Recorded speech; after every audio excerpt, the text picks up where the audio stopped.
کیا آپ جانتے ہیں کہ شہر کراچی کا پہلا بم بلاسٹ کب ہوا تھا؟ کیونکہ اس شہر نے وہ دور دیکھا ہے جب قتل و غارت، لاسانی فسادات بہت عام تھے۔ بم بلاسٹ تو ایسے تھا کہ آپ دن میں گھر سے نکلے ہیں، 4 بم دھماکے آپ کو سننے کو مل رہے ہیں۔ شہر کراچی کے باسی ان سب چیزوں کے عادی ہو گئے تھے، لیکن ایک دور ایسا بھی تھا جب یہ شہر امن کا گہوارہ تھا۔ لیکن کبھی آپ نے سوچا ہے کہ اس بہیمانہ دور کی شروعات کب ہوئی تھی؟ کون سا ایسا منحوس دن تھا جب شہر کراچی کی تقدیر بدل گئی؟ دن تھا 14 جولائی کا، سال تھا 1987، جب شہر کراچی میں آمد و رفت معمول کے مطابق تھی۔ اس دور کا معاشی ہب کراچی کا بھوری بازار، ایک ایسا بازار جہاں پر دن میں لوگوں کا جم غفیر جمع ہوتا تھا۔ دہشت گردوں کے لیے یہ بہترین مقام تھا جہاں پر انتشار پھیلایا جا سکے، جہاں پر بم بلاسٹ کیا جا سکے۔ لوگوں کو یقین ہی نہیں تھا کہ کیا ہونے جا رہا ہے، کیونکہ لوگوں کو ان سب چیزوں کی عادت نہیں تھی۔ دن کے 3 بجے تھے، عوام نے وہاں پر جمع ہونا شروع کیا، اپنی روزمرہ کی چیزیں وہاں سے خریدنا شروع کی، چونکہ یہ کراچی کا معاشی ہب کہلاتا تھا۔ 3 بجے کا وقت تھا اور ایک زوردار دھماکے کی آواز آئی۔ علاقہ مکین اور دکاندار پریشان ہو گئے کہ یہ ہوا کیا ہے۔ ہر طرف دھواں پھیل گیا، لوگوں نے افراتفری مچانا شروع کر دی،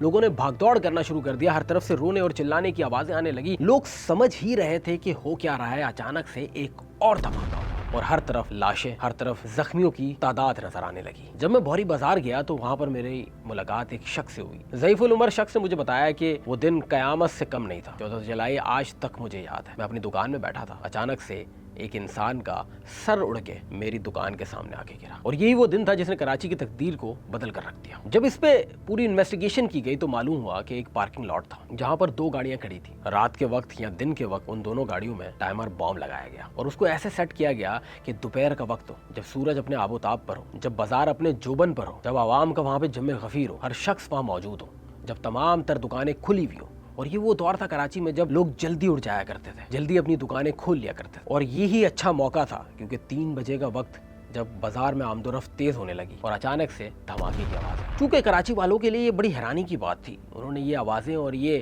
اس طرح کے دھماکے پہلے نہیں دیکھے تھے، تو وہ پریشان ہو گئے اور ابھی وہ سنبھل ہی رہے تھے کہ اچانک سے دوسرا دھماکہ ہوا۔ تقریباً 250 سے زیادہ افراد زخمی ہوئے اور یہ اس وقت کے دور کی سب سے طویل لسٹ تھی جس میں زخمیوں کی تعداد بہت زیادہ تھی۔ 70 سے زائد افراد اپنی جانوں کو چلے گئے۔ تقریباً 20 سے زائد افراد کے جسم کے اعضاء ہی نہیں ملے جو اس پارکنگ لاٹ کے قریب تھے۔ ایک دھماکہ ہوا بھوری بازار اور دوسرا دھماکہ ایک گلی چھوڑ کر ہوا۔ اس کے بعد شہر کراچی کے باسیوں کے ذہنوں میں خوف و ہراس سوار ہو گیا۔ پھر کیا تھا؟ پھر تو اس شہر نے لاسانی فسادات دیکھے، بوری بند لاشیں دیکھی، بائک بم بلاسٹ دیکھے، بال بیرنگ دھماکے دیکھے، ہر طرح کا دور دیکھا۔ پھر تو کراچی والوں کے لیے یہ عام سی بات ہو گئی تھی۔ لیکن 14 جولائی 1987 سے پہلے شہر کراچی بھی امن کا گہوارہ تھا۔ اس شہر نے بھی امن تو کبھی نہ کبھی دیکھا ہی تھا، چونکہ سیاسی نظر ہونے کی وجہ سے اس شہر نے بہت برے دور دیکھے۔ 1992 کے بعد سے تو اس شہر نے وہ دور دیکھا کہ آپ اگر اپنے گھر سے نکل رہے ہیں تو شام کہاں آپ کی زندگی مکمل ہو جائے آپ کو معلوم نہیں ہے۔ شہر کراچی والوں کے لیے شاید یہ شہر کبھی نہ کبھی امن کا گہوارہ رہا ہوگا، لیکن اس کے بعد تو پھر کبھی نہیں اس شہر نے امن دیکھا۔